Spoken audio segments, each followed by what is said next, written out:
নমস্কার ভক্ত দর্শক শ্রোতাবৃন্দ, আবারও একবার আপনাদের স্বাগত জানাই আজকের এই বিশেষ উপস্থাপনায়। মানব জীবনে কর্ম এবং ধর্ম দুটি অবিচ্ছেদ্য সত্তা।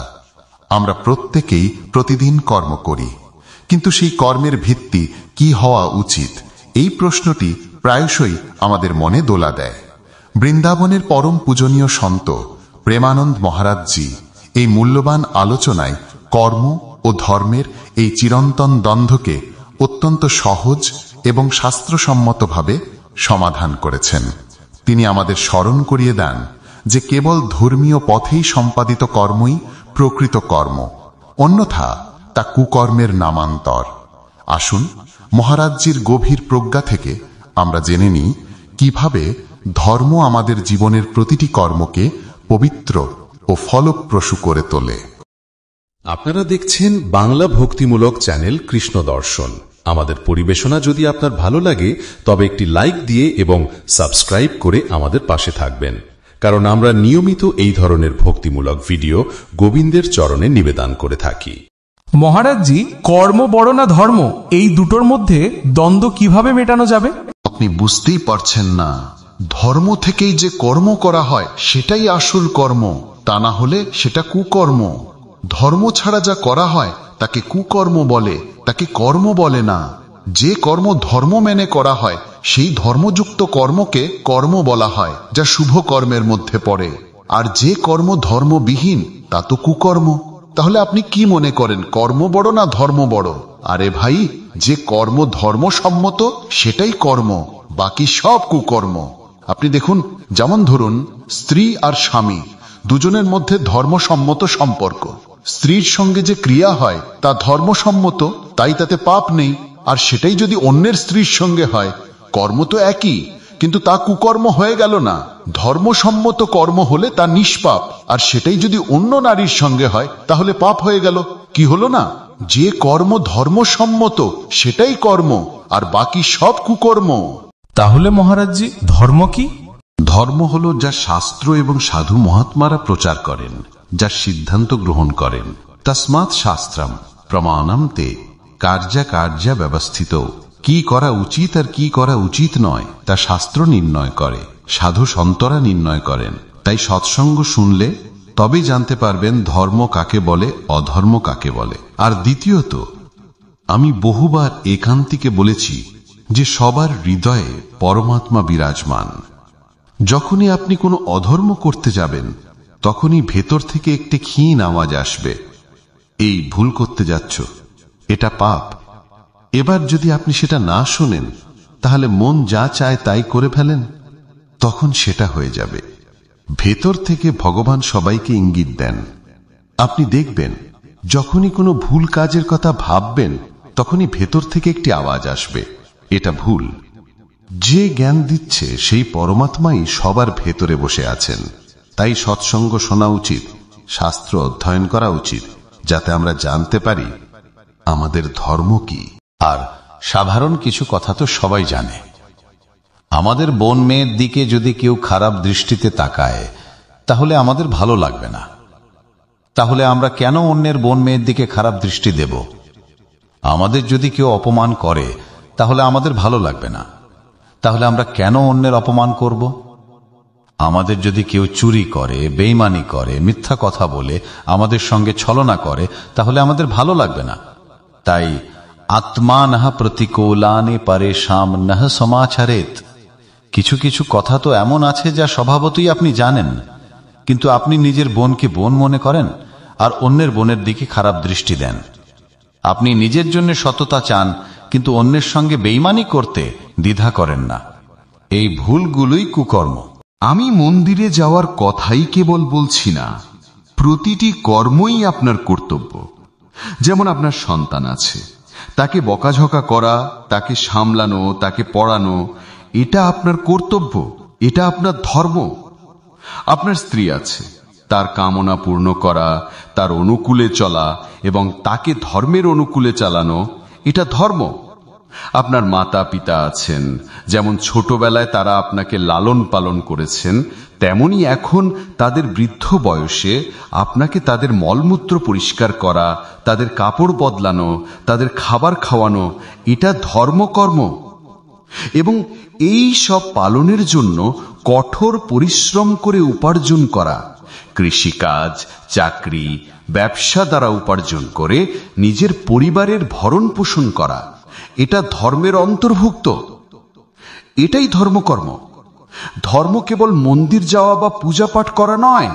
আপনি ধর্মকে কর্ম থেকে আলাদা বলছেন। আপনি একজন ছেলে, তাই আপনার ধর্ম হলো নিজের পিতা এবং মাতার সেবা করা। আপনি একজন স্বামী, তাই আপনার ধর্ম হলো স্ত্রীর ভরণ পোষণ করা। আপনি একজন পিতা, তাই আপনার ধর্ম হলো আপনার পুত্রের লালন পালন করা। আপনি একজন ভারতীয়, তাই আপনার ধর্ম হলো জাতির জন্য প্রাণ উৎসর্গ করা। আপনি এই কথাটি বুঝুন যে আপনি যে কর্ম ধর্মকে আলাদা আলাদা বলছেন তা হতে পারে না। কর্ম ধর্ম একই কথা। যা ধর্মসম্মত তাকে কর্ম বলে, প্রথমেই আমি আপনাকে বলেছিলাম। আর যা ধর্ম বিরুদ্ধ তাকে কুকর্ম বলে। যদি ধর্ম বিরুদ্ধ হয় তাহলে নিজের মাতা পিতাকে গালি দিয়ে থাপ্পড় মারলে কুকর্ম হয়ে গেল না? আমাদের ধর্ম বলে যে আমি সন্তান পিতামাতাকে ভগবানের মতো মেনে চলা। আমাদের ধর্ম বলে যে স্ত্রী সারা জীবন উৎসর্গ করেছে তার 4টি কথা শুনি আর তার কামনা পূর্ণ করি, কারণ আমি পানি গ্রহণ করেছি, স্ত্রী পানি গ্রহণ করেনি। পানি গ্রহণের সময় আমার হাতের উপর তার হাত রাখা হয়েছিল। এই পানি গ্রহণ মানে হলো আজ থেকে আমি তোমার সারা জীবনের দায়িত্ব গ্রহণ করলাম, নিজের ধর্ম পালন করা। আমরা কি করি? নিজের কর্তব্য ভুলে গিয়ে অন্যের কর্তব্য নিয়ে ভাবি। স্ত্রীর কি কর্তব্য, সন্তানের কি কর্তব্য, মাতা পিতার কি কর্তব্য, আমরা ভুলে যাই যে এদের প্রতি আমাদের কি কর্তব্য। যদি আমরা নিজের কর্তব্য পালন করি তাহলে সেই ব্যক্তি ধর্মানুসারী পুরুষ। আর নিজের কর্তব্য পালনের জন্য যখন আপনি কর্ম করেন তখন তা পরম পবিত্র, সত্য এবং ধর্মসম্মত কর্ম হয়। আর যখন আপনি নিজের কর্তব্য ভুলে গিয়ে কর্ম করেন তখন তা কুকর্ম হয়ে যায়। বুঝতে পারছেন কি? মহারাজজি, ধর্মসম্মত কর্ম করার ফল কি এমন হতে পারে যে সৎসঙ্গ থেকে প্রভুর প্রাপ্তির পথ পাওয়া যায়? একদম একদম। ধর্ম রক্ষতি রক্ষিতাহা। পদক্ষেপের প্রতিটি ধাপে ধর্ম তাকে রক্ষা করবে, তাকে সৎসঙ্গের সুযোগ দেবে, তাকে শাস্ত্র অধ্যয়নের সুযোগ দেবে এবং সে ভগবানের পথে যাবে। ধর্ম তাকে ভগবান পর্যন্ত পৌঁছে দেবে। আর যদি সে ধর্মবিহীন, কর্তব্যহীন কর্ম করে তখন তো সে পাপাচারে লিপ্ত হয়ে নষ্ট হতে থাকবে, ধ্বংস হতে থাকবে। আর সবচেয়ে বড় ধর্ম হলো মনুষ্য ধর্ম। এই সমাজের কর্তব্য হলো যে আমাদের দ্বারা সমাজে কোনো দূষিত পরিবেশ সৃষ্টি না হয়।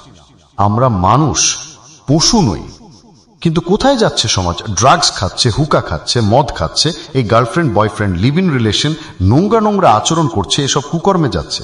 এগুলি কর্ম হচ্ছে ঠিকই, কিন্তু কোন কর্ম হচ্ছে? কুকর্ম। ধর্মাচরণের ত্যাগ হচ্ছে।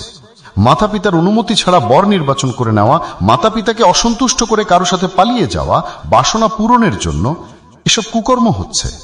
এদের জীবন কখনো সুখী হতে পারে না। আপনি লিখে রাখুন। যারা ধর্মের ত্যাগ করে তারা কখনো সুখী হতে পারে না। শেষ পর্যন্ত এমন সন্তানদের একটাই পরিণতি হয়। সমাজকে দেখছেন তো? এই জন্যই আমি বলছি, শাস্ত্র ও ধর্মের দ্বারা যে কর্ম করা হয় সেটাই কর্ম, তা না হলে কুকর্ম। সেই কুকর্ম সর্বনাশ করে দেবে, জীবন ধ্বংস করে দেবে, জীবের অত্যন্ত নির্মমভাবে পতন হয়। এই জন্যই খুব সাবধানে ধর্মসম্মত আচরণ করুন। এই যে আজকের ছেলেমেয়েরা 4 দিনের পরিচয় বয়ফ্রেন্ডের সাথে, আর 20 বছর ধরে তোমার মা বাবা তোমাকে পড়ালেন, লেখালেন, খাওয়ালেন, আর 20 মিনিটে তুমি তাদের ছুড়ে ফেলে চলে গেলে। সেই 4 দিনে চোখ মেলানো ছেলেটি তোমার জীবনকে জানে? তোমার জীবনের নির্বাহ করে দেবে কেবল বাসনা তৃপ্তি। এরপর দেখবে তোমার জীবন ছেঁড়া কাপড়ের মতো হয়ে যাবে। আজকের ছেলেমেয়েরা যে স্বেচ্ছাচারিতা করে, যা মনে চায় তাই করে। দেখুন, কিছু কলিযুগের মা বাবা ছাড়া বাকি সমস্ত মা বাবাই তাদের সন্তানকে এমন জায়গায় পাঠাতে চাইবেন যেখানে তারা সুখী থাকবে। ঋণ করে নিজের মেয়ের বিয়ে দিতে আমি দেখেছি। ঋণ করে। আপনি ভাবুন একবার, আপনার যাওয়ার পর আপনি তো সেখানে সুখে থাকবেন, খাওয়া দাওয়া করবেন, আর সেই মা বাবা বছরের পর বছর পরিশ্রম করে আপনার সুখের জন্য করা সেই ঋণের টাকা শোধ করবেন। সেই মা বাবা কি কখনো আপনার অমঙ্গল চাইবে? সেই 4 দিনের পরিচয়ের ছেলেটির জন্য দয়ালু মা বাবা যারা আপনার জীবনকে সুরক্ষিত রাখতে চেয়েছিলেন, তাদের অপমান করে, অবহেলা করে কাঁদিয়ে চলে যাচ্ছেন। এমন মা বাবাও দেখেছি যারা মাথার পাগড়ি খুলে হাত জোড় করে মেয়ের চরণে রাখছেন, আমার কথা মেনে নে। এরপর যদি সে পাগড়িতে লাথি মারে, যখন সময় তাকে লাথি মারবে, তখন মা বাবা থাকবেন না। তখন যে দুঃখ হবে, সেই সময় সে কারো সামনে পাগড়ি খুলে রাখার মতো অবস্থাতেও থাকবেন। এই জন্যেই খুব সাবধানে, ধর্মসম্মত কর্মই কর্ম, তা না হলে সব কুকর্ম। আর কুকর্ম সর্বনাশ ডেকে আনে, জীবন ও চরিত্র নষ্ট করে দেয়। যে কর্ম ধর্মসম্মত নয়। আর দেখুন, আমি গ্রামের কথা বলছি। মা বাবা বিয়ে ঠিক করে এসছেন, বর আর কনে প্রথমবার পরস্পরকে দেখেছে ছোলনাতলার নিচে, আর সারা জীবন তারা একে অপরের সাথে নির্বাহ করেছে, 8-10টি ছেলে মেয়েও হয়েছে। আর এখন এখানে লিভ ইন রিলেশন চলছে। এটা কি বাজারের সবজির মতো জিনিস? এটা জীবন চরিত্র। এখন চরিত্র দূষিত করে দিয়ে বলছে আমার আপনার বনিবনা হচ্ছে না, ব্রেকআপ চাই। এটা কি কোনো ছেলে খেলা নাকি? অথচ দুজনেই রাজি, এ তৃতীয় জনের সাথে ও চতুর্থ জনের সাথে। এটাই কুকর্ম। এটা বলা হয় যে আমরা ভাই স্বাধীন, কিন্তু স্বেচ্ছাচারী নয়। আইনের ভয়, শাস্ত্রের ভয়, ভগবানের ভয়, গুরুর ভয়, এগুলি তোমাকে মায়া থেকে মুক্ত করবে। আর যদি এই ভয় না থাকে, স্বাধীন হয়ে গেলে, তাহলে তোমাকে রাক্ষস বানিয়ে দেবে, অসুর বানিয়ে দেবে। এটা কি আসরি প্রবৃত্তি নয়? এই জন্যই খুব সাবধানে চলুন। ধর্মই কর্ম, কর্ম ধর্মসম্মতই। যদি ধর্মবিহীন কর্ম হয়, তাহলে সেই কর্ম কুকর্ম। তা আপনাকে নষ্ট করে দেবে, আপনার পতন ঘটিয়ে দেবে। ঠিক আছে? একবার এক গ্রামে দেখেছিলাম যে 100 টাকার গম বিক্রি হয়েছিল, কিন্তু ভুলবশত 110 টাকা চলে এসেছিল। টাকার সাথে টাকা সেটে গেলে গোনার সময় প্রায় এমন ভুল হয়। যখন বাড়িতে এসে গোনা হলো, দেখা গেল 10 টাকা বেশি চলে এসেছে। বাড়ির কর্তা ছোট ভাইকে ডেকে বললেন, এই নাও 10 টাকা, আগে তাকে ফিরিয়ে দিয়ে এসো। আর আজকের সমাজ কি ভাববে? 10 টাকা বেশি এসেছে, খুব ভালো কথা। না, সেটা মোটেও ভালো কথা নয়, সেটা বুদ্ধি ভ্রষ্ট করে দেবে। আজ আমাদের বুদ্ধি ধন প্রধান হয়েছে, ভোগ প্রধান হয়েছে। কে ভাবে শাস্ত্র কি বলছে, ধর্ম কি বলছে? আরে ভাই, ধর্মের বিমুখ হয়ে চলা যায় না। দেখো, আগে তলোয়ার দেখিয়ে বিধর্মীরা মাংস ভক্ষণ করাতো। গরুর মাংস জিবে রাখো, নইলে গর্দান যাবে। আর আজকাল দেশ বিদেশে যে আমিষ খাবার, তা প্রায় এটাই হয়। দেশ বিদেশ যারা ভ্রমণ করেন আর যারা আমিষ খাবার খান, তারা কি কখনো জিজ্ঞেস করেন যে এটা কার মাংস? যারা মাংস ভক্ষণকারী লোক, তারা তো এখন জানে না যে আমরা যা করছি তা কুকর্ম। ধর্মযুক্ত কর্ম করুন, তা না হলে সব কুকর্ম। আর কিছু লোক এমন আছে যারা ধর্মকে জানে, তবুও ধর্মসম্মত কর্ম না করে কেবল কুকর্মই করছে। আর এই কুকর্মের পরিণতি হলো দুঃখ, অশান্তি, শোক, উদ্বেগ, ভয় এবং মৃত্যু। আজ দেখুন, অধিকাংশ লোক ডিপ্রেশনে চলে যাচ্ছে। অধিকাংশ লোককেই আপনি ডিপ্রেশনে পাবেন। বলছে ডিপ্রেশনের ওষুধ চলছে। কেন? কারণ কুকর্ম আচরণ হচ্ছে, পাপ আচরণ হচ্ছে, এই জন্য যাচ্ছে। তাই আপনি ধর্ম ও কর্মের ভাবটা বুঝুন।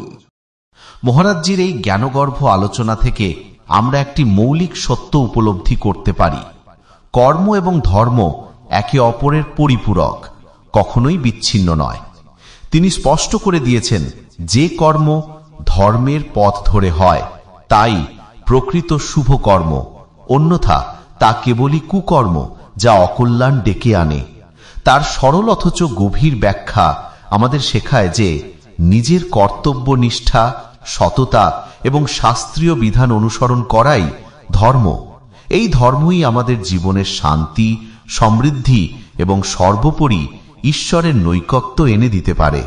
তার মতে কেবল উপাসনালয় গিয়ে পুজো করাটাই ধর্ম নয়, বরং মাতা পিতার সেবা, সন্তানের প্রতি দায়িত্ব পালন, স্ত্রীর প্রতি কর্তব্যবোধ এবং সমাজের প্রতি দায়বদ্ধতাও ধর্মেরই অংশ।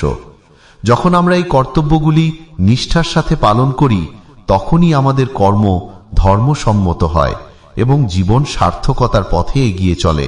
তাই আসুন আমরা সকলে মহারাজজির এই শিক্ষা হৃদয়ে ধারণ করে প্রতিটি কর্মকে ধর্ম দ্বারা পরিচালিত করি, কারণ ধর্ম রক্ষতি রক্ষিত হ, ধর্ম তার রক্ষাকারীকে রক্ষা করে।